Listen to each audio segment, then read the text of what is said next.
küçelere su serpmişim.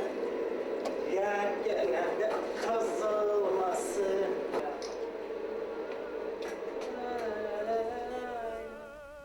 Ha usta bugün kurtarırsan işini. İnşallah bugün kurtarırım. Bu ustalar niye hamısı böyle yalancı olur ey? İşi başlayanda değiller 1 saatlik iş var sonra 2 gün iş değiller. Profesör, işimi kurtardım. Her şey qaydasındadır. Kıratdan bir damcı da su sızmır, unitaz da vah, öz qaydasında. Laf yaşın.